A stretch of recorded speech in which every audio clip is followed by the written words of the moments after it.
before you start. Okay. Does anybody have the highlighted, It's this right here from Brian. I have it on my phone, but I didn't. What was it? Here you go. May I have yours? Oh, I'm sorry. I'm passing them out. That's what I'm. Are you having? They were sitting right here. Oh, thank you. I didn't realize. I thought they were already put out in everybody's seats. Oh. I'm like, Stop. okay, never mind. Okay. I have one. And then you just had it too. All right. And there's extras here as well. I don't know. Oh. Okay. You're on camera. Did you call the meeting to order? Are we ready now? Yes. Okay. I'm calling to order the regular meeting of the City of Ojai Historic Preservation Commission at 6 o'clock on Thursday, April 10th. And by the chair as an in-person and virtual meeting, this meeting will be broadcast via teleconference. Members of the public wishing to address the Historic Preservation Commission on items appearing on the agenda are requested to complete a speaker's card if in person and file it with the secretary. Cards are available in the lobby. Speakers should state their name for the record and limit your comments to 3 minutes or less. Okay. Roll call. Roll Roll call. call. Chair McHatton, Here? Vice Chair Sims, Here. Commissioner Levitt, Here. Commissioner Moore. Here. Commissioner Walker, Here. Commissioner Basasha, Here. Commissioner Akins absent. Hello? Hi, is this the open meeting? It's a public meeting. Okay, thank you. You know, that door, we should leave it open. They must have been accidentally locked. There's a chair right here. No, sorry. She's gonna sit in public. I'm joking. Okay, well.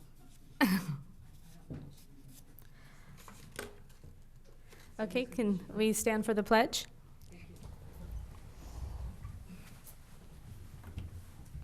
I pledge allegiance to the flag of the United States of America and to the republic for which it stands, one nation, under God, indivisible, with liberty and justice for all.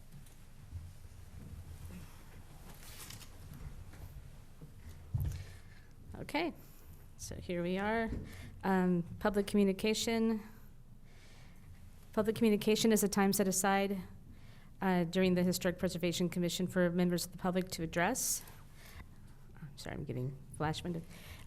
Matters raised at this time may be briefly discussed by the commission, will generally be referred to staff and or placed on a subsequent agenda. Under state law, other than emergency items, no action will be taken. Do we have any public comment today? That is not from an item on the agenda? No one online. I think we should wait for that lady. Let's have a public comment. Okay. Is it on an agenda item or is it just general public comment? Rebecca, is this just general public comment, or is it? Okay, it's your turn then. If you can just go to the podium and state your name, and we have a timer. So does it begin the 3 minutes as of now? Oh, well, not until you're up there. Okay. All right. My name is Rebecca, as you know. I would like to address the City Hall meeting today, Thursday, April 10th. And in reference to the Historic Preservation District and specifically the hotel known as the Lavender Inn, as well as related affairs that involve the community, as well as financial matters. As you all know, a lot of the buildings incorporated in the City Hall District area of Ojai and some other areas are funded in part, at least, by our local housing authority. And of course, that applies to all areas that are involved with the regions affected and also incorporated with the housing authority.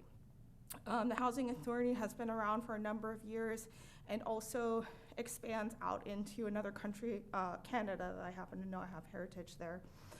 And are exceptionally financially effective. And one would say effective meaning because they expand, out into Canada being another country as of today, that they would be effective in their financial affairs and also material resource groups and things like that, and they are fairly responsible. And so this is not to debate that. However, I do want to address a certain issue which specifically relates to public affairs, financial resources of this city, other cities and counties, as well as states in the United States, incorporated within the housing authorities districts, which I believe, and I'm not entirely sure, includes Lavender Inn. Now, this being said, there are many, many historical buildings in the city and county of Ventura. Ojai is technically considered part of the county of Ventura, as those who have done their research may be aware. And so I would like to address the specific issue as a side item of not only the Lavender Inn, but other historical buildings in this district and other local districts, as well as the United States, that are financially affected and responsible for this and other buildings historically, and of the Historic Preservation Commission. My belief, and not just belief, but opinion as such, or rather experiences, have been that when one considers financial resources for any corporate environment, company environment, you want to not only consider one aspect, but multiple aspects of such. I'm sorry, I thought it was 3 minutes. Is it not 3 minutes? Okay. It was. Oh, Sorry. okay. I showed 1 minute. Is that not? Oh, I put the timer on for 3 minutes. Oh, I only saw one. Okay. Well, I'll just summate, and I think that they should consider Medicare as, not Medi-Cal, excuse me, as county health care, but also financial resources as one of the primary aspects of financial responsibility and accountability factor in particular. Thank you. Thank you. Do we have any other public comments? Anyone online? No. Okay, public, Sorry, Gina, can I move that we give the lady another minute? Just to be nice, because I don't think that she got to say what she wanted to say. where did she go? Is she still here? Do you think you can wrap it up in a minute? Thank you. And maybe I don't understand this clock, because I'm seeing 1 minute here, but. It counts backwards. Oh, I got you. So this is the same as the first minute. So financially, you want to look at multiple aspects. Now, I'm coming from a family background of now 46 years of a PT practice. Now, this is not the ultimate example, because PT practice that is privately owned, i.e. by my parents. Now, this is in the state of Maryland, granted. So I'm one person with one 15-year set of experience as a worker for their one private company. I can't speak about all companies, but I can say that people generally do not act upon or make decisions and act upon financially things that they are not qualified to either financially support, and by qualified I mean getting paid through a behavioral health type venue known as the county healthcare system, Medi-Cal, primarily behavioral health, when they cannot have an accountability factor. Okay, thank you very much. So now we're going to close public comments. And I talked to Brian Akins, and he, the museum report, because last month was an opening of the fiber exhibit, it's not like a new report tonight, so we're going to go past the museum report and on to the first consent item. And that, do you want to give us your staff report? It's actually the minutes. Oh, I'm Item sorry, tonight it's is, the minutes. That's the minutes, thanks. Okay. Does anybody have any changes on the minutes? I do have a question. When are we going to the abbreviated minutes? Well, believe it or not, you have abbreviated minutes, but abbreviated will be the next set. And Okay. it'll start to be simply motion and action. Okay. And then for more details, you'll have to watch, anyone has to watch the video or recording. I have a correction. Okay. Is that what you called Yes. for? In item 4 of the minutes, my name, the spelling of my name was butchered. Uh-oh. But as a compliment, I will say that in every other place it was spelled correctly. But in deference to my ancestors, I have to call that out.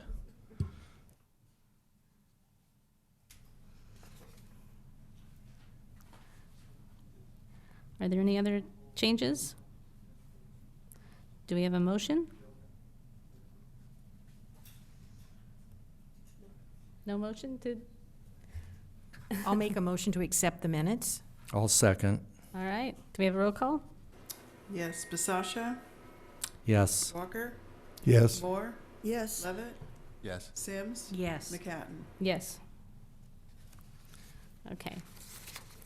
Now we're on to item 2, and a staff report. Thank you. So this item is a review of a revised historic resources report regarding revisions to a revised plans for an item that went to the Planning Commission as a design review permit and came here to the HPC for comments regarding the historic resources report. So some minor or some revisions have been proposed to the approved plan, and so what you have in your packet is a revised historic resources report, and what you're to do this evening is make comments to the applicant regarding that historic resources report. It's regarding the Lavender Inn, historic landmark number 14, which is the Nordhoff School brick schoolhouse. So Post Hazeltine was retained to prepare the revised historic resources report. They're also the ones that prepared the original historic resources report. They considered the proposed revisions, which are listed specifically on page 2 of 3 in your staff report, and also you have the plans with the bubbles for the revised areas. And the report concludes on page 56 that implementing the project as it's revised and proposed would be less than significant as far as an impact on the historic resource that's provided. And they, however, recommended that the trim color be changed to meet a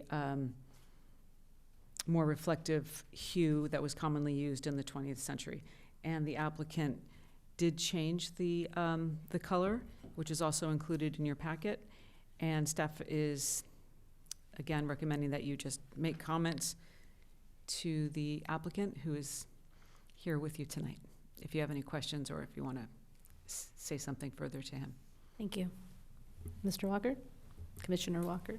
Yes, I was wondering if they want comments regarding the historic report in general, like if there's some things we noticed that were errors or omissions. Well, you received the report originally, and so now there are, what this report, what you should be looking at is how the report analyzed the revisions, period. You had an opportunity previously to review the historic resources report. So now you're looking at how it analyzes the revisions. If you have comments about that, you can certainly make them. You can make any kind of comments you want regarding the revisions to the plan that you already reviewed. Does that make sense? Well, it seemed to me when we got it before, we were told that we couldn't comment on the 214, that we couldn't comment on what was written about that, and I have some issues that I would like to bring up for their benefit, because this will be the historic report that lays out the history of these buildings, and I think it's important that they be complete and that they actually represent the history, so. I I'd like agree. to- I really want to hear what you have to say, and I didn't vote on the previous, I wasn't here, so I'm looking at this fresh. So if there's a mistake, I'd really like to know what it is. If you could go through the chair, I'd appreciate it. Chair, I'd really like to know what Commissioner Walker has to say, because I didn't vote originally on it, and. I think what, just to kind of interject here, so I think what the chair and I have discussed previously is, in organizing the meeting, since there are so many of you now, is that if somebody wants to speak, they actually visually look towards the chair and raise their hand, or raise their hand and wait till they get eye contact and are called to speak. So that's just, the chair and I have talked about that, since there are so many of you here. And Commissioner Walker, you can comment on this report, but please keep in mind that what you're being asked to do, like specifically, is review the revision that the applicant is proposing to make. And the report was revised to reflect that revision, and the historian has said that they find that the revision to be appropriate, except for the paint color, which has been revised. You certainly may make comment, and that's what you're doing. You're not taking an action. You're not taking an action. You're making comment. Right, I just feel like we didn't have an opportunity to really talk about the building next door, the 214, and it was my feeling in reading it that there were some omissions from the report that needed filling in, because this is going to be the historic report that goes along with this property. Okay. Again, if you want to make a comment, I'm going to turn the meeting over to the chair. Okay. I would like to, it's going to go into record once you tell us, and I think that's important, and I'm sure the applicant wants to know too. It's important that we all know the history of the building. So, yeah, I would like if you could inform us. Okay. Okay, one of the things that we're talking about, 214 East Matilaha Street. It was built in 1956-57 by Dr. and Mrs. James Nelson, owners of the historic building at 210 East Matilaha Street, and their partners, Dr. and Mrs. Monroe Hirsch. Some important factual information about the building is missing from the historic report that should be included to make it more accurate. First, 214 East Matilaha Street is listed as a Category 1 historic property on the city's 2011 citywide survey.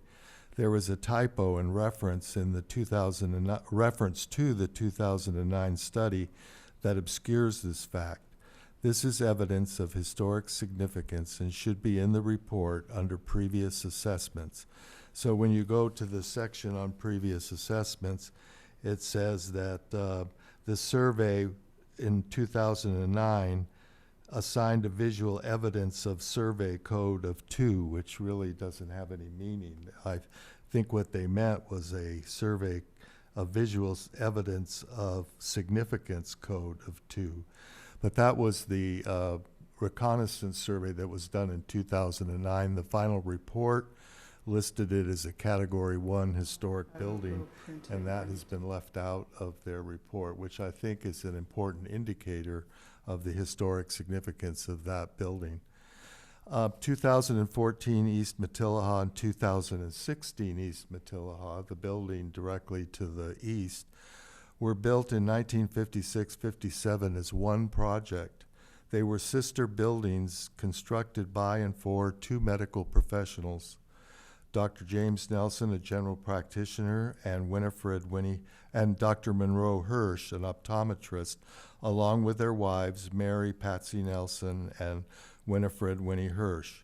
The two couples, who were close friends, co-owned and collaborated on these buildings. They are mirror designs meant to be seen as one complex.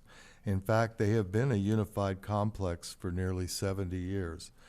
Perhaps the architect who said they couldn't locate the name of the architect might be able to find that if they look at the building permit for 216 East Matilaha, because that building was part of the project. Both 214 and 216 were listed as Category 1 historic buildings. So these two buildings, including the 214, were built in cooperation with these two doctors. It wasn't Dr. Nelson building it and then renting to Dr. Hirsch. They were working on it together, and there were some events that arose later that apparently caused a split, and so they split the lot and divided it. The medical complex at 214, 216 Matilaha was the first of its type in Ojai. It was the first modern commercial building to incorporate Spanish elements.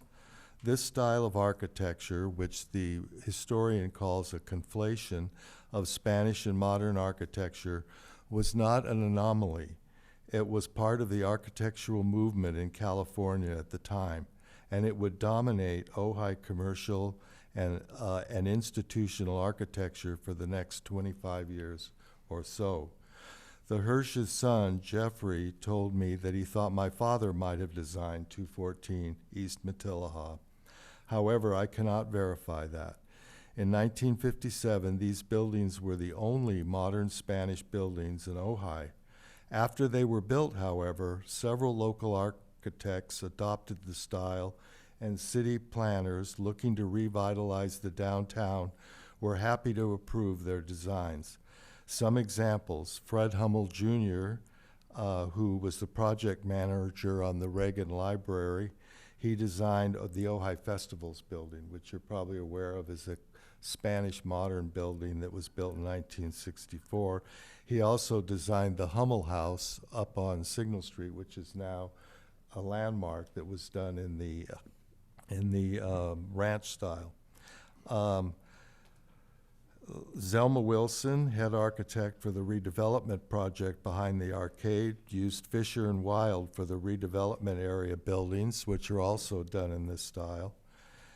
Fisher and Wild also designed the Bayless Market, that's now Westridge Market, the Ojai State Bank, and other Y buildings. Roy C. Wilson added a modern lounge in Port Cochet at the Oaks Hotel, and my father, Rodney Walker, designed and built modern balconies to the front of the Oaks Hotel. This is an important fact related to the role of 214 East Matilaha in the development of Ojai's built environment and the evolution of the Spanish style as used in Ojai for new commercial and institutional buildings. And when you look around Ojai today, look behind the arcade, look down at the Y, look at some of these other buildings, they all have the same style. And the first of those was really this building in 1956 done by these two doctors. The people associated with this medical complex played an important role in the development of our community during the late 1950s, 60s, and 70s, especially the wives. Dr. Nelson, he served as Ojai's first hospital board that brought a private hospital to Ojai. He was eventually chief of staff at the hospital. St. Joseph's Nursing Home was also one of his projects. Ojai Elementary, he was also on the board of the Ojai Elementary School Board of Directors. Mary Patsy Nelson, his wife, was served on the City of Ojai's first Parks and Recreation Commission, ran for the City Council in 1960, and was a leader of the Voice of the Valley, a forerunner of citizens to preserve the Ojai. Monroe Hirsch was a City Council member and mayor for 2 terms. He was a historically significant optometrist that while he lived in Ojai, checking out kids' eyes in Ojai, he served as the dean of the Berkeley School of Optometry, and he ran a very famous longitudinal study on the development of myopia in small children. I went to Ojai Elementary School every year. We would file through the cafeteria and get our eyes checked by Dr. Hirsch. Winnie Hirsch, she did so much for Ojai. She was on the board of the Voice of the Valley. She was a planning commission member. She was a member of the redevelopment agency. She was involved with the renovation of the arcade in 1989, 1990. She helped save the post office when the post office was going to move. And she was on the city's ad hoc transportation commission. So just at our last meeting, we landmarked a collection of buildings because they were the last motor court in Ojai. That's what they had going for them. And so I think that rather than just saying in the report that those buildings had no historical significance, we should recognize the fact of the significance that they had. And anyway, those were some things that I think really need to be put into this report so that we get the feeling of what those two buildings really represent for Ojai. Thank you. Thank you, Craig. I don't know what we're going to do when we don't have that brain of yours to take us back into time and Ojai history. Thank you very much. Does anybody have anything that they would like to say? No. Do we have any questions for the applicant? I have a question. For the applicant? Yeah. Okay. Can you please briefly present what the goal is of these new modifications? What, in your own words, what you're working toward? Good evening, members of the Historic Commission and staff. Craig, thanks a lot for that. That was really interesting. Can you history. I remember. Sorry, can you state your name, please, Mark? I'm Mark Whitman, architect, representing Mark and Kathy Hartley, the owners of the property, or the owners of the Lavender Inn, and we're here representing. We designed this project and got approval, for it way back when. But the Hartleys felt it. They slept on it for a while. And they decided it needed some embellishment and some changes. The dormers that we removed in place of the clerestory element, we had to add a peak to the roof on top of the roof to make it work because the roof is so flat. And so the dormers, they decided that they didn't like that element, and we went with the clerestory instead. That we think will bring a lot more light into the center of the structure. Another thing they decided was to make it a 1 unit instead of a 2 unit. When it was approved, it was 2 separate rental units that are there, and we reduced that down to 1 larger rental unit. So it'll be 1 large 2-bedroom rental unit that'll be there instead. And then we had a little tower element on the corner, which we feel adds a lot of interest and embellishes the project and makes it nicer. There's a little tower element with stone detailing, and it'll be the entry to the 2-bedroom unit. Thank you. Commissioner Walker? Do you think it would? Turn your microphone on. Do you think it would be counterproductive to what you're trying to do to keep the historic look of that one portion of the building? I mean, to add the things in the back, but to keep that true to what it's been all these years and its historic character with that. I walked by it the other day, and it didn't seem to me, if you put some bougainvillea on the side that used to be there, that it would really detract too much from what you're trying to do. But I want to ask you because you're the architect. Well, it was our intention to, it's being merged, a lot is being merged with the Lavender Inn, and it's to tie it back into the Lavender Inn. And like the historic guidelines state, they wanted to tie back in and harmonize, with the historic architecture, not be the same, but harmonize. And right now we don't feel like that existing architecture, which I don't know if it's very Spanishy, but I don't think it really ties back in to the architecture of the Lavender Inn. Well, it sort of looked like you'd made an effort to make it more similar with the roof line and everything. And I like that, the fact that the roof line is starting to look more, and to match the building Right. on the other side. It seemed like it was on the right track, and I'm just wondering if you could go a little further with that. Well, yeah, the roof lines, we're not changing the roof. And so that was one thing. We eliminated that peaky element, added the clustery element instead. And as far as the materials in the front facade,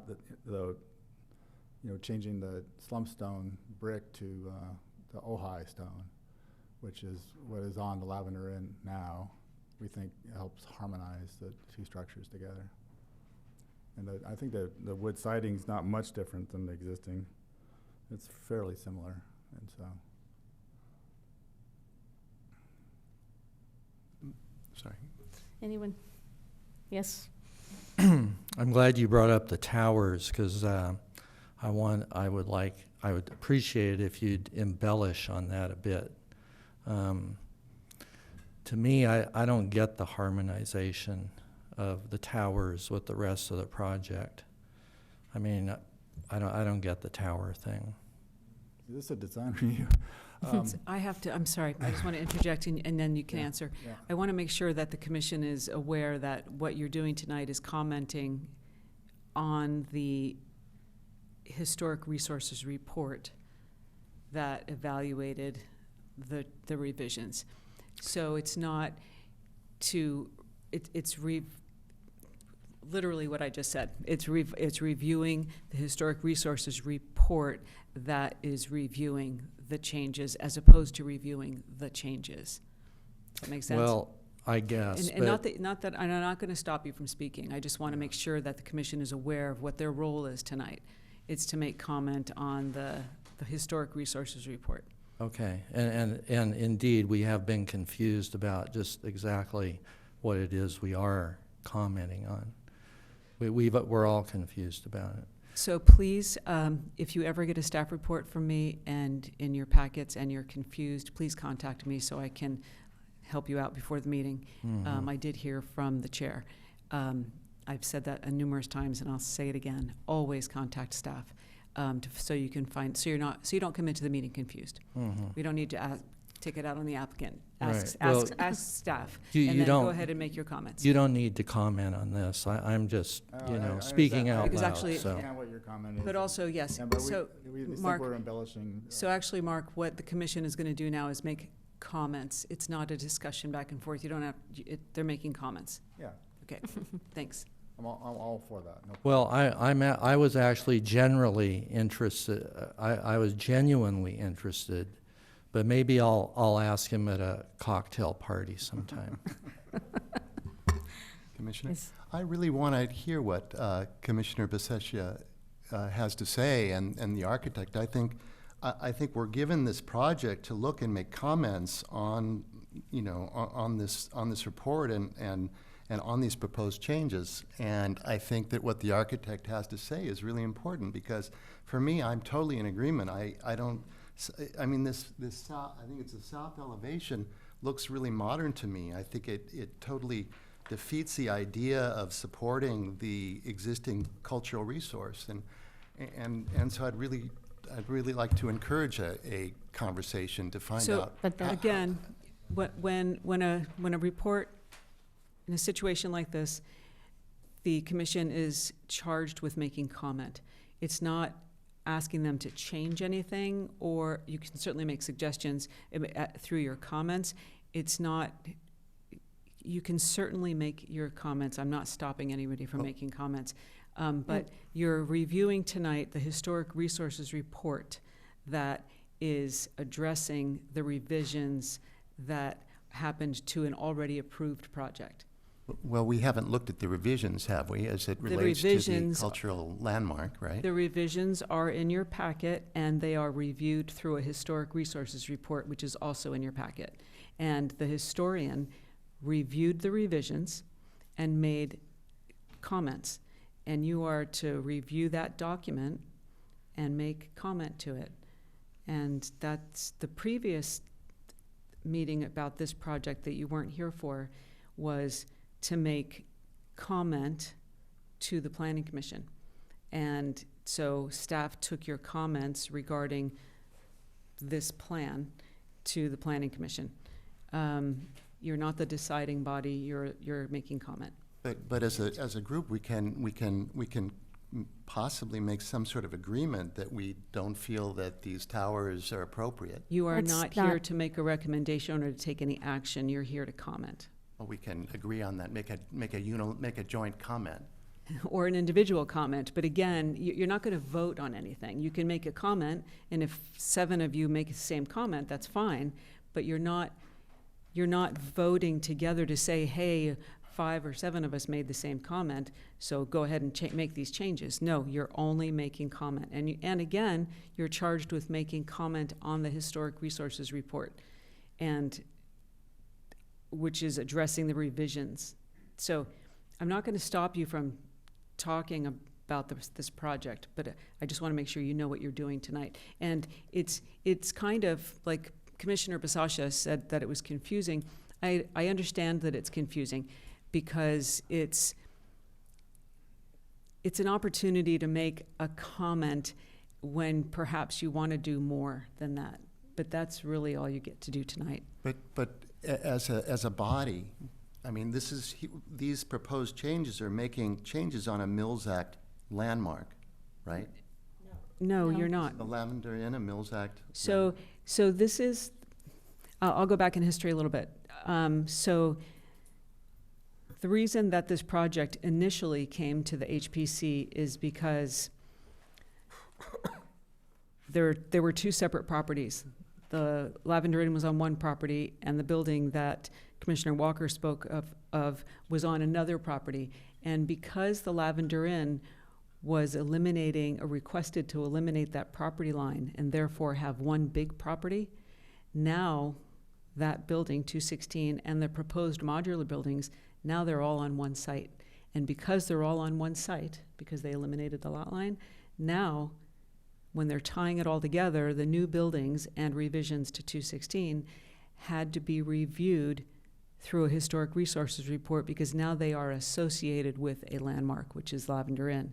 And due to the Secretary of the Interior standards, standard number 9, if you're building a new building on a site that has a landmark, you have to make sure that that new building looks similar but not exactly like the historic building. When visitors come, you can't trick them in. Okay, well, I'm trying to explain to you what you're doing tonight and why you're here and what's happened now. The project that was proposed had to be reviewed because it was now one property. It got reviewed by the HPC and it got approved by the Planning Commission and City Council. Now they're making some revisions to the plan, and you are charged with reviewing how those changes were reviewed in the Historic Resources Report prepared by Post Hazeltine. And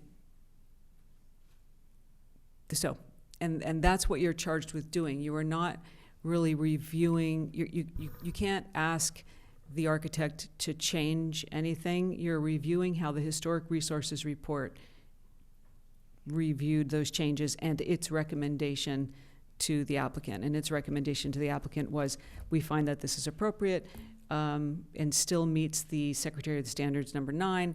However, we don't think that your paint selection meets those standards, so we suggest you change it to X. And they did. And so how do you feel about their representation in the Historic Resources Report? That's your job tonight. If you're not happy with it, they don't have to go back and change it. All you're doing is making comment. By what Thank you. vehicle? Sorry. Mr. Walker, Commissioner Walker?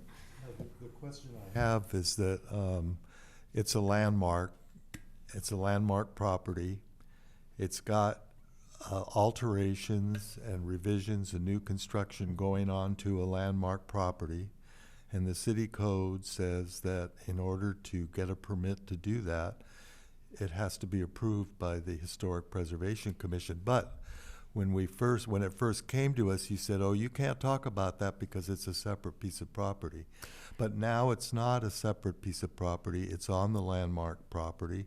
And No. so I'm it's sorry, going I'm to sorry, Commissioner impact Walker, for- that's actually not accurate. The reason it came here is because it was now a landmark property because of the lot line, or the lot merger. So What- shouldn't we be able to? You had an opportunity to review it, and you No, were we not, didn't. and you were not making you were not taking action. Because this is getting a design review permit, you were making comment to the Planning Commission. You were not taking final action, you were making comment. No, And your because it comments. needs a historic work permit. No, And you that's did only not, you something did that not we get did. we did not do a work permit. We followed the code, and it was, I've got the code right here. you know what, Commissioner Walker? I'm not going to argue with you, but I am going to just state firmly that you were charged with making comment to the Planning Commission for the design review permit, and you did that. And tonight, you are looking at the Historic Resources Report, which has been revised due to the minor revisions that are being made to the structures. Now, the property next door that you were speaking of earlier is on a list categorized number 1 that has never been adopted by the City Council, and that, as well as the modular structures, were evaluated in the previous Historic Resources Report. And now I'm going to turn this over to the chair, who's going to take control of her her commissioners. Thank you. Okay. And again, you're making comment on the revised Historic Resources Report to the applicant's representative. Okay, does anybody have any other comments to the applicant regarding the revision changes? I have a comment. Please come to the podium. Please open up public comments. Okay, I'm opening up public comment.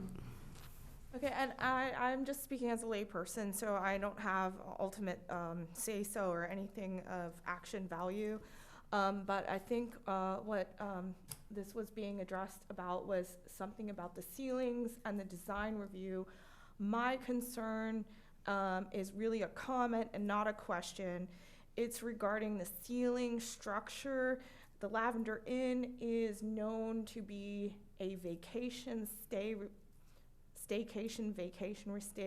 resort, sometimes for shorter, sometimes for longer term, sometimes particular to married couples, engaged couples, those on romantic vacations, and sometimes those who simply want to embrace the softer side of life. I'm not certain if there's a prerequisite to stay there. However, the ceiling structure would be one of the key point factors of the design element, and I would like to know, as an individual and a citizen who has considered a stay there, and I'm not certain it was considered by the designers or the architects hired, I would like to know if the ceiling structure can also be considered for a variety of different styles. Thank you.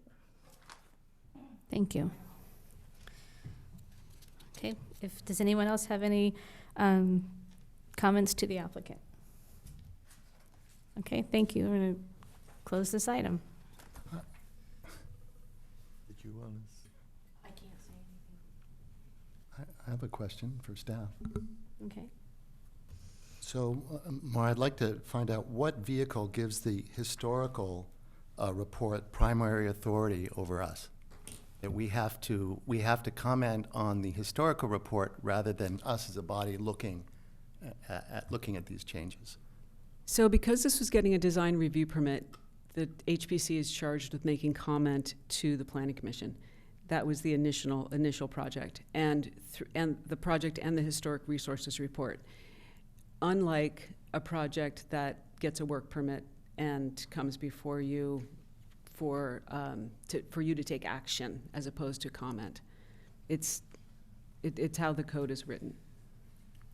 Can you And give me a code number so that I can see? not at this time, I can't, and I would be happy to engage with you on this outside of the meeting or sometime when this is actually on the agenda. This the answers to the questions that you're asking. Because we're not talking about the project now, you're talking about the process. And I don't have code numbers in my head. So, and I feel challenged at the moment, and I can certainly do this with you at another time. Thank you, Maura. Can we move on to item 3? So item 3, I had a question. I heard Commissioner Sims say that she couldn't comment. Were you supposed to recuse yourself from that item, or did you just not want to comment? I want to comment. I would very much like to comment, but I'm afraid to do so. Okay. And I think that that's really wrong, because I have some say in this too. Just like Commissioner Walker and Commissioner Bisaccia, we both grew up here, all of us, and this building's important to me, and I fail to understand, and I know you're gonna say you're speaking, it's not you, I'm not saying it's anything having to do with you. I'm just saying the whole problem here is how did the HPC never get to speak on these buildings, because they could have been landmarked as those two buildings, as what Commissioner Walker spoke to us about. So, and the property owner however, from whenever they were built or whenever it became landmarkability, could have landmarked, or the city could have taken over, or somebody could have initiated that. So it's not up to us to make somebody landmark a building. No, but I think that it's just like anything else in this valley that's important. So you have to understand that it has some significance, and you can't just gloss over it. And then we have a report that isn't even accurate. The first report that we got wasn't accurate, and I knew that. And then they fixed the report, but they didn't fix the accuracy of the historical perspective of the properties. Whatever happens to however they decide to build this, that's great, because we can't, the train's left the station, okay? The train's left the station, and I get that. I just would like to have something in the history books that says that this is different from what it appears here. Thank you. And I don't know how to do that. So, Commissioner or Chair, Yeah, I think that thank her, and we'll move on to. I do think having Commissioner Walker's beautiful history brought into it and on record for the future, because it's important that we did that. And but as far as us and our role, I think it goes back to our joint council meeting and our ad hoc, and we will discuss flow and flow charts at a different time, but it's not doesn't have to do it tonight and with the applicant. So I'd like to move along. And we on item 3 now. So item 3 is was requested to be put on the agenda by Chair McHatton. It's the introduction of a timer for commissioners' comments. Thank you, Mark. Thank you. And Micah. So after attending the joint meeting and observing council meetings in general, the chair feels that the HPC may be more efficient and productive if a 3-minute timer were set for commissioner comments.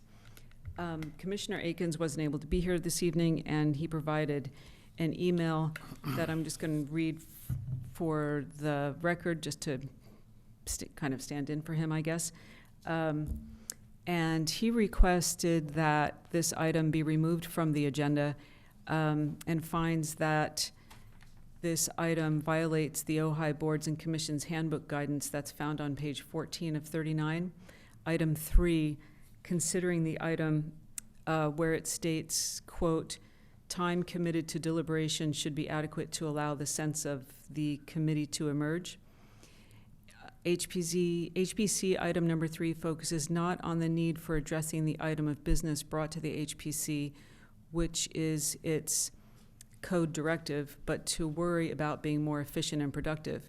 It's understandable that the joint council meeting being only 60 minutes, there was a need for focus and preparation in advance to direct and limit those items to be highlighted in those 60 minutes, hence having a 3-minute timer.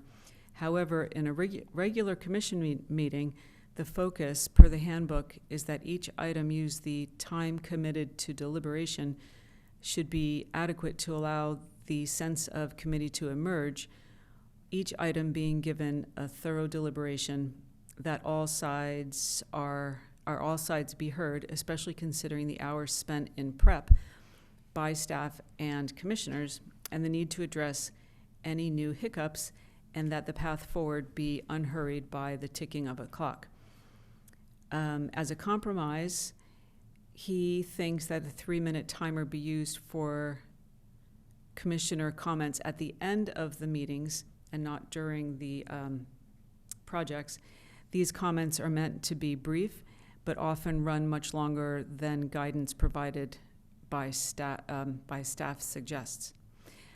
And he's also sorry not to be here this evening, but he had a family engagement. And so with that, he also forwarded, and I know that everyone received this, but for the public, I just want to make sure that, you know, I'm putting it out there to the public.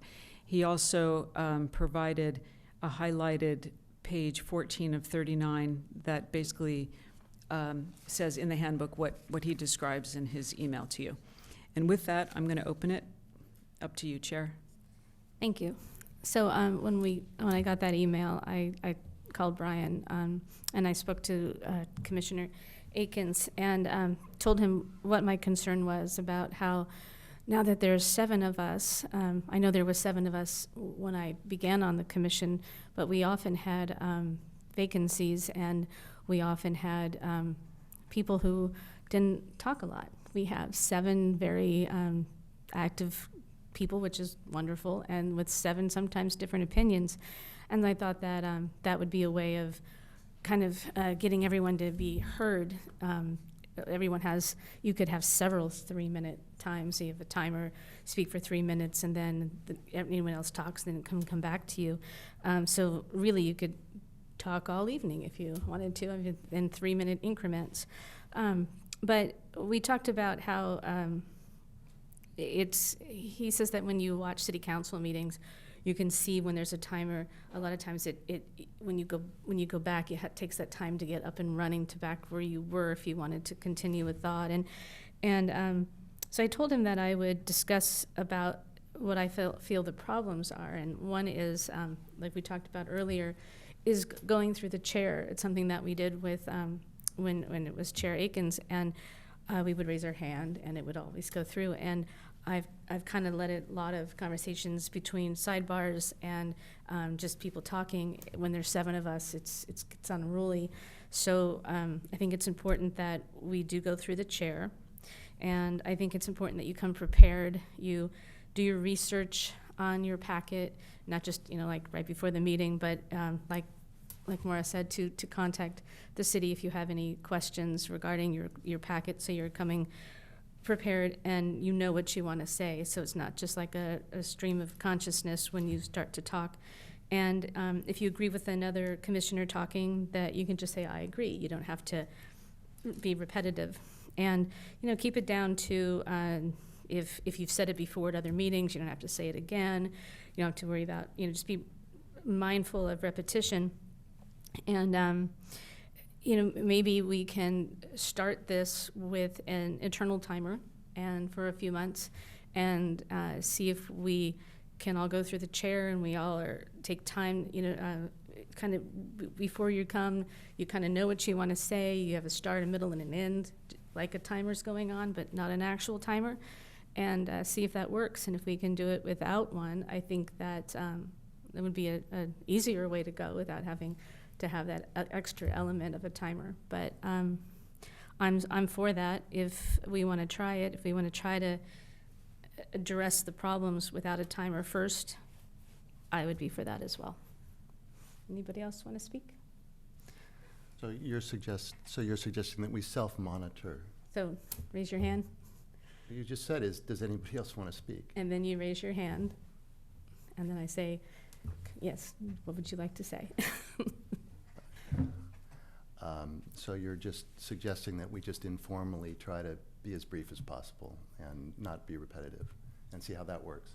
Right, and having everything go through the chairs and no side comments, because when there's 7 of us, and if there's a couple of people talking, on it gets really loud, and it just gets unruly with us. So it would be, I would be willing to try that. Anybody else? Yes? I would really like to use a timer, and I would rather do that first, because I think it's very hard once you get going talking to stop. And I don't know what's wrong with my voice. It also gives other people a chance to say something, because if somebody talks for 10 minutes and you just go, well, okay, we've already done enough, heard enough, I'm not going to say anything, I'm not going to raise my hand. And I think the timer helps other people get involved here, everybody. And then if you want to say something again, like you said, you can just raise your hand and add to it. But I'd like to start with using the timer. Okay. Commissioner Walker? Yeah, I didn't take what's in the handbook as meaning that you couldn't time, because what I read it as is just allow time during the meeting for there to be enough deliberation that everybody has a chance to speak, which I think will happen if you limit people to 3 minutes. I would like to see it be flexible, so if I'm reading something like that report, I could ask for more time and the chair could grant that. But I don't mind that proposal at all, that we limit it. Anyone else? Yes? I agree with Laurel and Craig. I think we need to start the timer.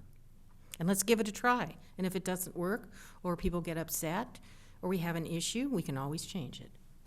Can I ask our liaison to, your opinion, just because you use a timer in your meetings? And I think it works. And then when can you come to the... When somebody, another council member or somebody is speaking, you're listening, paying more attention to them instead of thinking, oh my gosh. And then a lot of times, like you said, it stops the communication because they've already said what needed to be said. And like you said, if you have something like with Mr. Walker reading that, you just get more time, and it's never not been granted. And I just think it goes quickly, and the majority of the time when the timer's set, it doesn't seem like people run out of time. Anyone else? Yes? So, as an example, just for clarification, say there's a conversation happening where there are 2 commissioners who are trying to decide, and work out a solution to something, but there's more than one person talking. There are a couple people talking. Is that one conversation limited to 3 minutes, or how are you gonna, how is that gonna be officiated? Laura, do you want to explain that? Well, I'm not sure exactly, but I do want to say I don't think there shouldn't really be. But I'm not sure. My first thought was there's not a conversation. It's more like one person is commenting, and then another person is commenting. But I guess otherwise it would still this one particular conversation would trying to reach consensus, for example, would be limited to 3 minutes. I guess we haven't done it in this commission, and so it seems like it would be an experiment at first, right? Until yes. Commissioner Walker. It seems like if you recognize somebody to speak, then they have the floor, and then that's their 3 minutes. And if they want to engage in a dialogue with somebody else during that time, that's fine, but then it's still 3 minutes for that conversation. Commissioner Bisaccia, I see you shaking your head yes. How do you feel about this? I generally agree with what everybody's saying, so that's why I'm shaking my head. So you think we should try? I don't want to say too much, though. He's banking his minutes. Okay. So it seems like everybody wants to try a timer. Yes. Except, okay, thank you so much. How do you feel about Commissioner Aiken's comments as far as how we can, I think that either way would work, either not using a timer or using a timer, but if you use a timer, it's still, we're not going to end the conversation until we've come to a consensus. So I think that we would fulfill that handbook need, right? It's up to you. Well, it's, right, I was gonna say, it's not up to me, it's up to all of you, and you know what your missing commissioners' thoughts are, and then you also all have your own thoughts, so, you take that into account and, either put this on another meeting or take a vote. It's really up to you. It's You really can up to you, take Chair. a vote and, Or actually, it would be a motion and a vote. yeah, I'd like to motion that we try the 3-minute timer for each of our commissioners and come back to this in, say, 2 months and see if we want to continue. I'll second that motion. roll call? Levitt, Yes. Moore, Yes. Sims, Yes. Bisaccia, Yes. Walker, Yes. McCatton.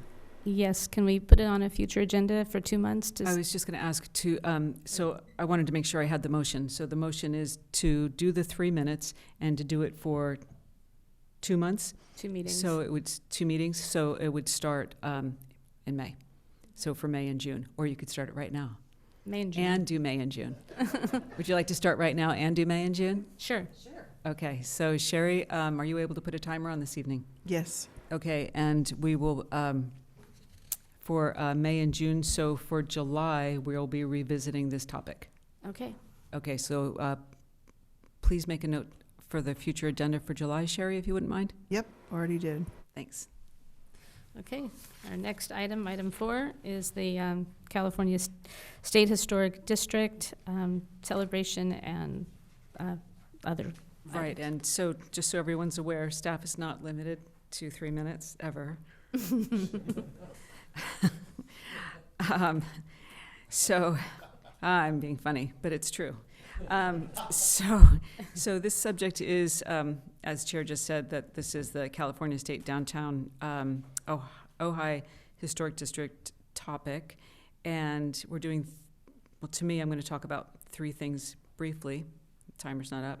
At your March 13th meeting, the HPC confirmed that Chair McCatton and Commissioner Sims would be working on bringing forth ideas of ways to include a celebration of this state downtown district during the Ojai Day, the annual celebration. And Commissioner Akins would contribute by researching benefits to being for property owners to the benefits for them being in this state historic district. And the second thing is we're going to receive reports, if there are any, from the subgroups, which is McCatton and Sims, and then also Akins. Of course, he's not here. And then the last thing was to review, and by the way, we can just jump to that, but in case you have all these options, but review the draft text for the proposed plaque for the downtown State Historic District that was provided by Commissioner Walker and is included in your packet. And with that, I'm going to turn it over to Chair. Okay, I just wanted to make a correction on the celebration. It's McCatton, Walker, and Sims. Sorry, celebration is McCatton, Walker, and Sims? Yes. And then also, that's how it has been. We added Sims onto it. And then with Commissioner Akins, Commissioner Moore has volunteered to assist with that and to work on material for benefits for the property owners. So it's going to be Akins Moore.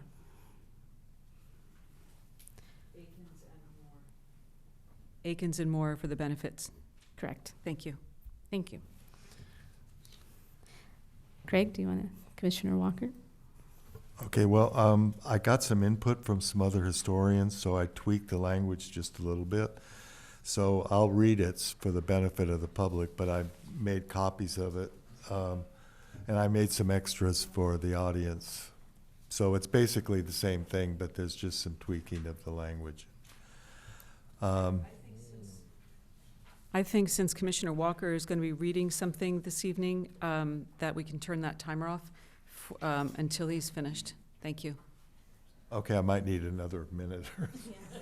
Sorry. So the timer's been turned off until you're finished reading Okay. the plaque.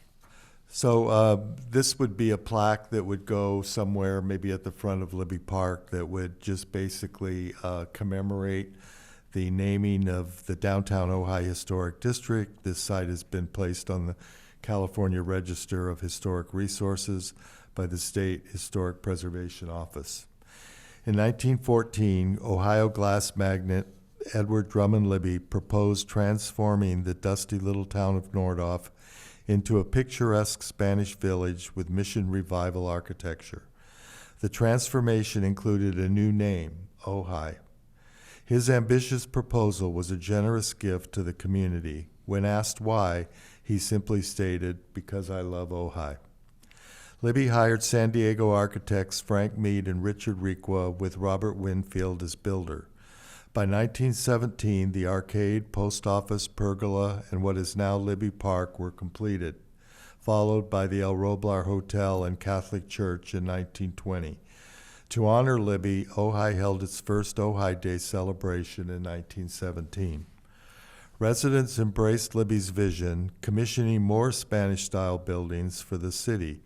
In addition to Mead and Requa, architects who contributed designs include Carlton Winslow, Wallace Neff, George Washington Smith, Robert Stacy Judd, A.C. Martin, Paul Revere Williams, Austin Pierpont, and Roy C. Wilson.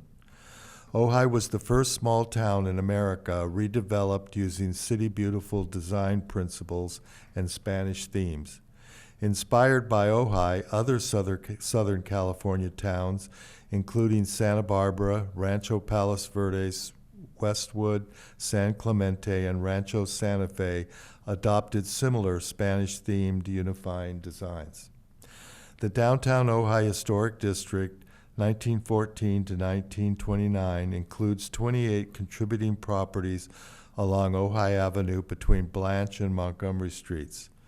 The district is listed on the California Register for its important association with the commercial, institutional, and recreational development of Ojai, for its association with Edward Drummond Libby, for its unified Spanish village plan in the Mission Revival style, and for representing the work of master architects Frank Mead and Richard Requa.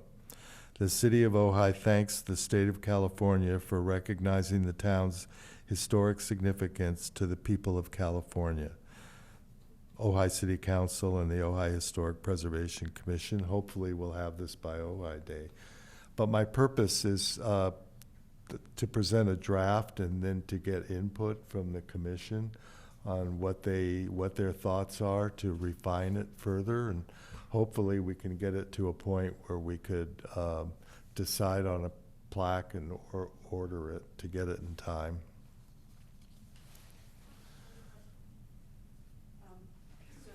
As soon as the chair wants to open up the public comment, then we'll have you come up, Rebecca. Okay, thank you. And let's open public comment. Okay, Rebecca. So it was mentioned that it was between 1914 and 1929, based on primarily Edward D. Libby, and also including the architects of Frank Mead and Richard, and I didn't get the last name, was it Requa? Requa? Can that be spelled? Rebecca, you can have a copy, and it has everything that he wrote or read. Okay. Yeah, here's the name you were just asking for, but that's the whole thing he read. But go ahead, and if you have more questions, then you can ask. I'm sorry.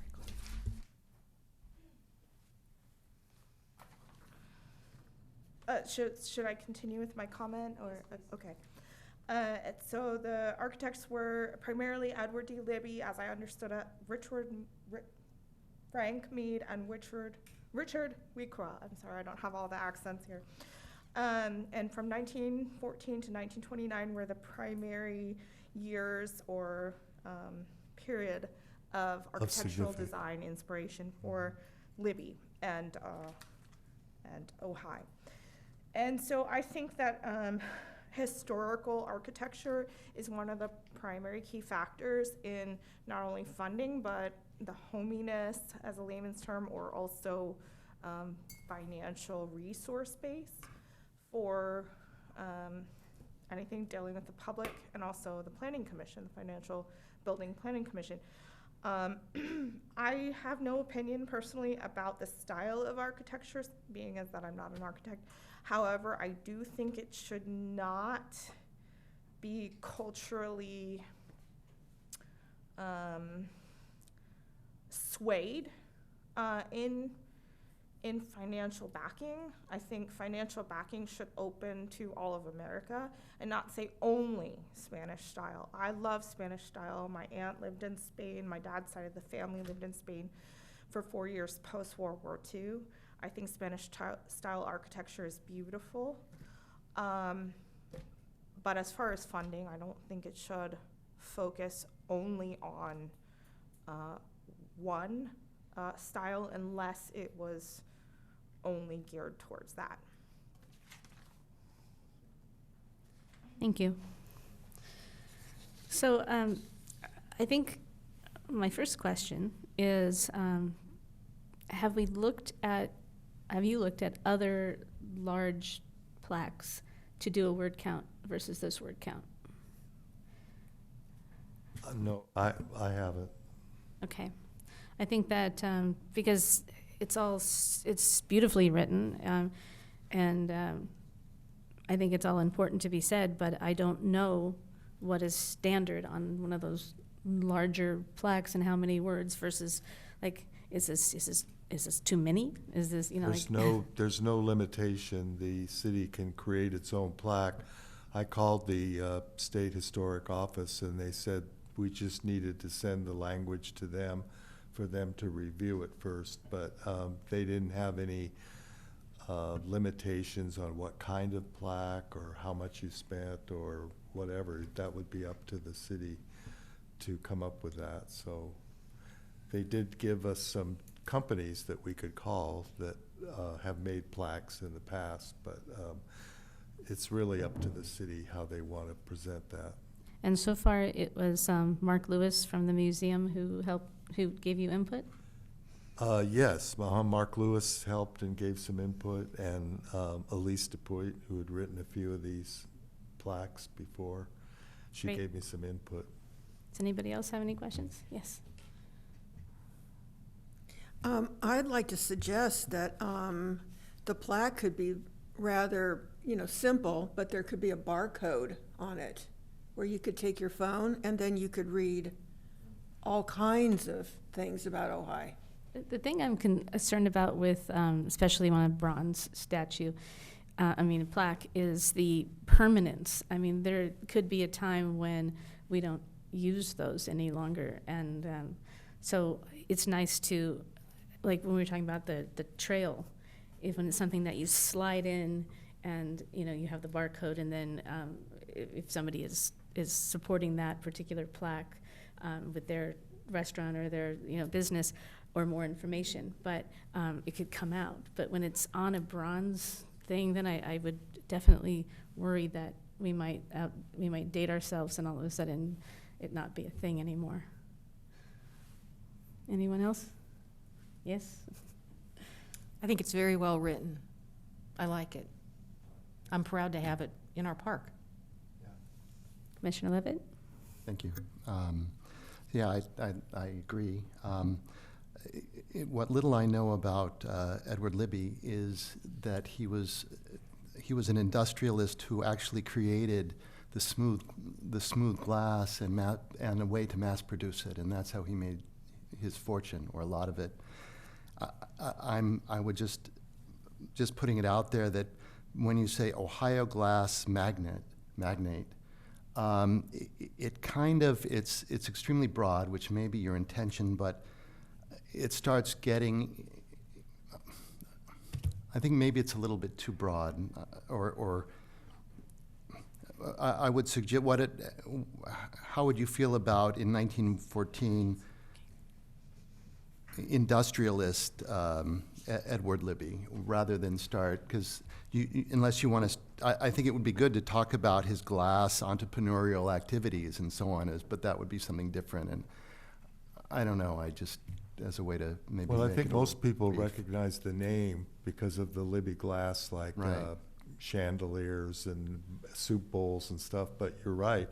He invented the machine, or he manufactured the machine that made soda bottles, and that was a big part of his fortune, and laminate glass for car windshields. So he did a lot in other areas too, but at first I had the word tycoon, and Mark thought magnet might work better.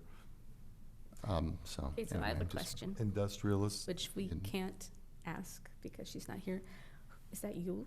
Is that your 3 minutes? I have no idea. I don't know either. See, this is what you were talking about when we get into a conversation. And I who's three- restarted when Craig started talking. Oh, thank you so Thank much. you. Yeah, Thanks we for the have the- clarification. Yes, we have this, the Okay. official in the back. All right. Do we have, anybody else have a comment? Yes. Well, what I read into it is, this to me brings forth the fact that people came from the Midwest Ohio, Midwest eastern part to Ojai, and this brought a lot of people here. And so that's why I think it's important to include where he was from. Mm-hmm. A lot of people came and stayed. So I like it. Yeah, I mean, who else would you run it by? Maybe Dawn? You took it to Elise and Mark, and you brought it back to the commission. Yeah, I mean, I think we're. Dawn, yeah, and then assuming that Dawn doesn't make anything too significant of a change, do you think we want Craig to send it to the state to get their opinion on it? I think we're ready for that. Because we gotta, it's gonna come quick. We're like, oh, it's October. It's gonna come very fast. So I think we're ready. Do we need to do a roll call on that? Yeah, why don't we? Okay. So do I have to make a motion to, I have to make a motion for, Yes. Craig Walker to send this on up to the state of California to get their input on this plaque? Yep. Anybody want to second it? I'll second it. Okay, roll call? Wait, point of order. Oh, yes. I'd like to suggest that instead of the word magnet, we use industrialist. Okay.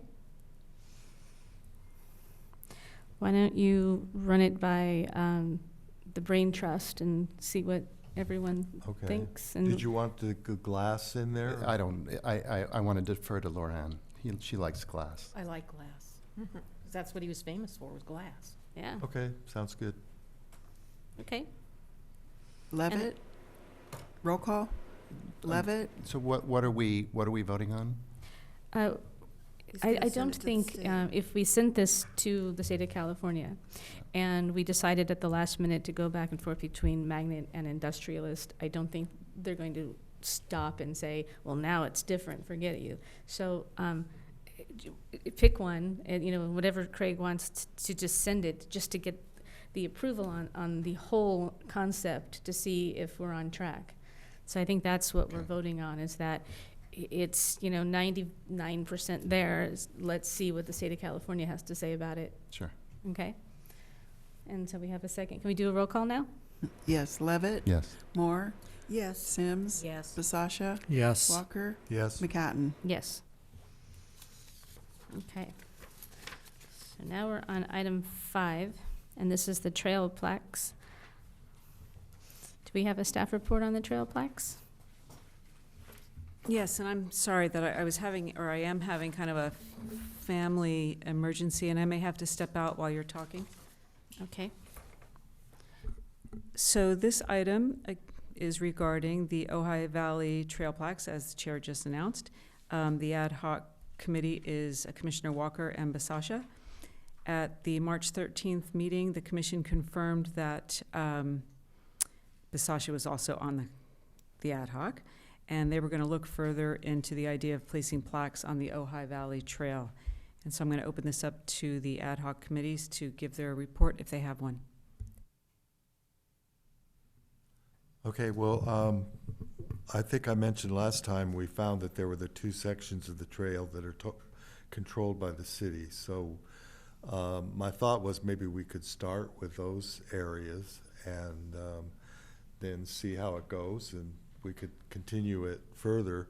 It looks to me like the cost of the sign itself would be about, for the frame and the material that you printed on would be about $1,000. So if you add in for installation and for the design and working it up the material that'll be on it, if you just said maybe $2,000 a piece it would cost, then we could begin looking for donors, people that might want to donate to it, and maybe even the city council would want to provide some. I did talk to the museum, and I think I mentioned that they were very interested in being a part of it, of seeing this as an outreach kind of an exhibit that they could do that would be out in the public, that the public would be able to see. So we could put their name on it and the name of a donor.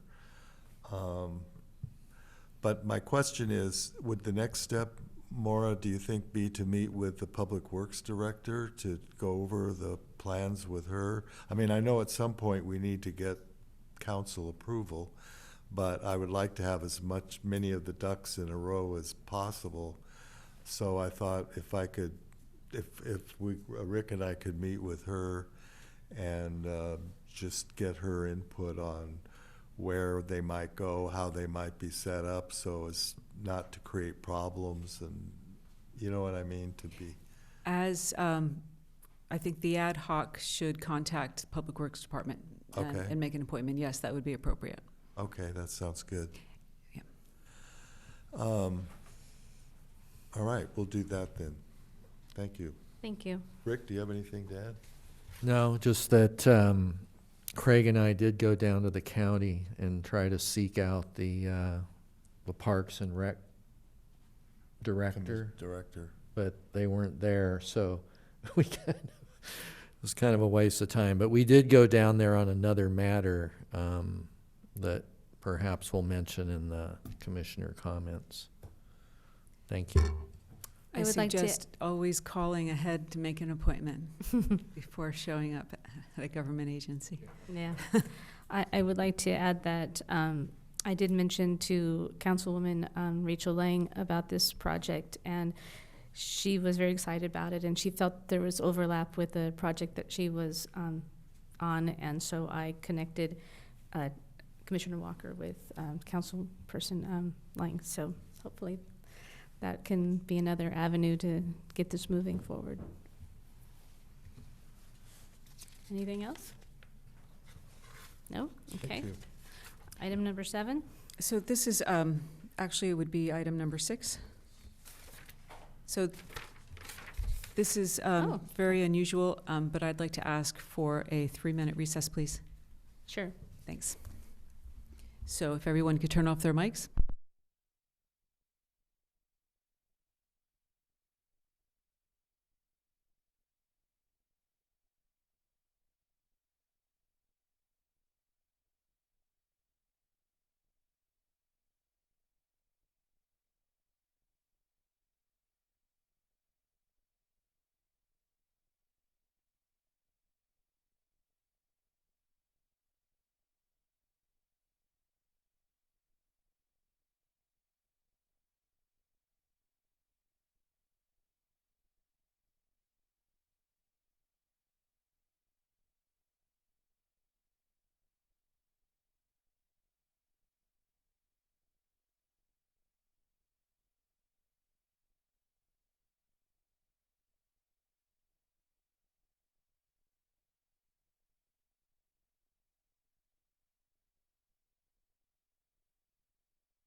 Okay, we're good.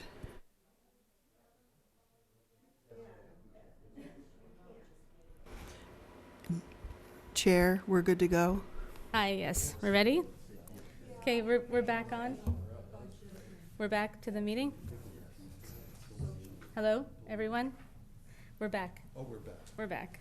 Okay, so we are moving on to item 6, which is the Ojai Valley Green Coalition. Brian sent a email, so I'm going to read his email. It says, a wide interest group of about 50 individuals showed up at the Ojai retreat to share thoughts and gather updates. As we arrived, we were greeted by 5 tables set up with chairs surrounding them and a single label on each. The 5 labels were partner programs, stewardship, long-term maintenance, overall feelings, sponsors, and gardens. I know there's 6 listed, just me trying to make sure I got them all covered. With little guidance, we were all invited to sit at a table that called to us. At the table was a large piece of poster paper and a Green Coalition individual to act as scribe. At the end of 12 to 15 minutes, can't remember which, folks were invited to rotate to another table or remain where they were. Commissioner Moore joined us early in the program but needed to leave early. She was very concerned with the very large, tall trees on the Ojai City Hall campus. I brought her concerns up when I got to the garden table, which mainly concentrated around the campus. Partners were mainly who could help their effort by teaming up with the Green Coalition. Programs were along the lines of how other organizations might join with the Green Coalition in informing and educating the Ojai Valley. Stewardship and long-term maintenance focused on the search to find individuals, groups that will step in and take ownership of the grounds. Overall feelings, this is the Ojai Valley. We pretty much have a vast range of feelings on everything. Gardens were developing and maintaining the gardens, landscaping, and trees at the City Hall campus, and not only protecting the trees, but protecting the grounds, the historic buildings from damage that would come from the groves on fire and losing these trees in high wind situations. With them falling over and damaging the grounds and historic buildings. The Ojai Valley Fire Safe Council is working on this. Chris Dench is the executive director. The Green Coalition will review all of this information and hold another meeting as soon as they are able. And then I'm going to turn this over to you, Commissioner Moore, if you have anything you want to add to that. I guess what I want to add is that I was a little, in a way not stunned, but just surprised when I was introduced to Kathy Nolan by Brian, and she told me that, she's been at this for 20 years. And I just thought, and I said, this seems to be an ongoing theme here in Ojai. It's 20 years, 10 years, 15 years, and I just don't get the lack of, glaciers go faster, it seems, and I just don't, my mind doesn't work that way, so I wouldn't be a good liaison with this group. Okay, so. Well, thank you so much. So we'll keep this with Brian being the liaison. Does anybody have any other comments? Is this just for this property that you're a liaison? Is it for other projects? This property. Okay, so I think the main thing is just that they keep in mind that this is a landmark, and that whatever they do needs to be reviewed, in terms of its appropriateness. It probably will be, because I'm sure they would do what would honor the property and not detract from it. But I think that's about the only thing. Yeah, she did mention that she really did want to have our input and make sure that we could provide her with any documentation that would be helpful for that as well. So I think they are thinking of this in terms of a landmark. Yeah, okay, So. good. Anyone else? Okay, we're going to go on to the item number, is it 7 now? Yes. Item number 7. This is regarding the follow-up, or a follow-up from the joint meeting. And tonight, the HPC is to assign 2 HPC members as ad hoc for the joint ad hoc with the city council. And then staff, as a result, will take this back to the city council, and then they will be recommending or deciding on their members, council members, to also be part of the ad hoc. And again, so that's 2 HPC members, staff, and I believe 2 city council members. Yes, Lorianne? I would like to make a motion that those 2 people from this group be Commissioner Walker and Chair McHatton, because they have been doing this for so long and they're so tuned into it. And I think that 2 people is just the right amount. So I'll leave that up if anybody wants to second that. Do you have a second, or do we have anyone who wants to comment? Yes. Yeah, I'll second it. I mean, I had thought about volunteering myself, but I think your comment is very valid because of the enormous amount of knowledge that you guys have.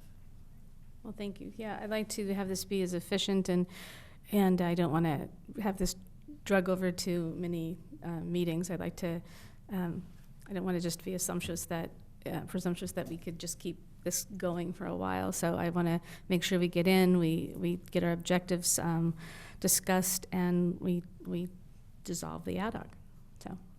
So yeah, I want to do a roll call. Wait. Don't I get to comment? Oh yes, please. Thank you, Gina. I'm really happy with that idea, but I'd like to see if there's a way that, as part of the ad hoc, that you approach with the city council a way to make our participation here more meaningful and not get in the situation that try to avoid situations like we were in earlier with the Lavender Inn, so that we can actually provide more meaningful input. That I know that you had missed the joint council meeting, but that was the whole idea behind this, is to be more efficient and to understand our role and to get some sort of like a flow chart of understanding when things come to us and what should come to us and how. And so, yeah, that is the objective. And it will, whatever happens at however many we have, each time it will come back to the full commission. So you are all your opinions and voices will then be taken into account and then brought to the next ad hoc. So we'll make sure that you're all included each time that we meet, so you are up to date on everything. And Commissioner Walker, I just assumed you're willing to do this with me? Sure. Okay.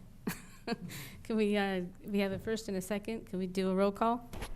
Levitt? Yes. Moore? Yes. Sims? Yes. Basasha? Yes. Walker? Yes. McHatton? Yes. Okay.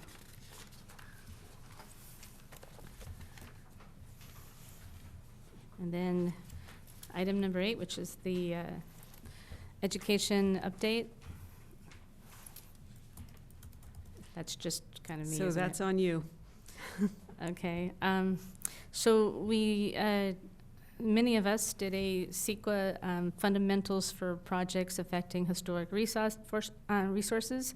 It was a 2-part through the California Preservation Foundation, and was very, I mean, I think we've all done some CEQA in the past, but you never stop learning about this, and there's just always some new information, and it was very good. Also, there is another one that's going on that I just want to mention. It's called a Homeowner's Guide to Historic Preservation. It's a 3-part, and it's to help homeowners uncover their property's history, navigate financial incentives, and learn best practices for preservation and maintenance. So if any of our owners happen to be watching this, or any other property owners that are interested in becoming landmarks, I think it's for non-members, it's $60. and you'll get a whole lot of information and a lot of resources. So if you have any questions about it, if anyone knows anybody, you can pass this along, and you can ask myself or Maura, and we'll let you know more information about it. But you can look it up at the California Preservation Foundation upcoming events. And the first one's, it's the first part of the 3 parts, starts on the April 17th, so it is going to start pretty quickly. That's it? Oh, yes? Would it be possible to send this out to our landmarks? I had asked Maura, and she said that it's not city-sponsored event, so we can't send it out. So I'm just going to hope for word of mouth. So if you know of anybody who owns a landmark, you might want to let But them isn't know. it part of our duty to inform? Well, once again, this is one of those items that I think need to be part of the ad hoc. So, yes. Yeah, I would like to say I attended the Society of Architectural Historians one on Robert Stacy Judd, who's an architect that worked here in Ojai. He designed the buildings, the main buildings up at Cortona, and it was very interesting, very informative. And they have these programs on different architects, and they're only $5 to attend, so I recommend those. Thank you. Oh, and there is the USC classes that are coming up in May, and you can take just one or more, but there's some interesting ones. So if you wanted to look at it, I don't know where we are as far as with our education budget. We'd have to look it up to see and if anybody was interested in going and how much it would cost for the day. But it is happening. So if you want to look at the USC Heritage Conservation Summer Program and see if there was any singular class that you were interested in, we could bring it back and talk about it. And that's it. Now we're on future agenda items. Can you come up to the podium again, Rebecca? In regards to the Homeowner's Guide to Historic Preservation's Manual on California Preservation Commission, while I think it's a very valid resource funded group, I think that the name does not give it pause for proper funding.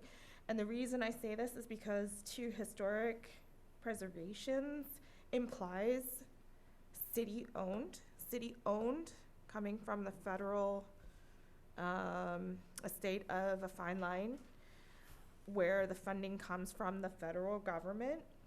You cannot call a government-owned building, which is implicit upon historic preservations, or implied, a home ownership guide. It's an oxymoron, and it contradicts itself. Thank you. Okay, thank you. So now we are on the future agenda items. Yes, so we have here a couple of things that have been added since, so I'll just note those. So the May 8th meeting is now the May 22nd meeting. We're going to have it on a special meeting on May 22nd. We'll be sending out a cancellation for the 8th and special meeting for the 22nd. Thank you. And we're adding on revisit the timer in July. I'm not going to go over the entire thing that's in front of you. I just want to let you know what we've added since then.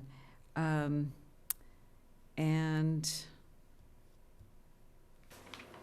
let's see.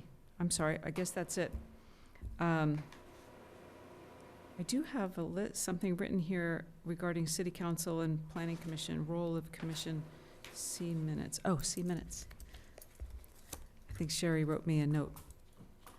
But if I don't understand it, then you can just know that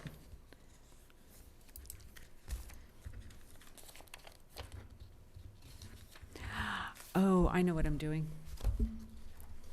I'm looking at the minutes from the joint meeting and just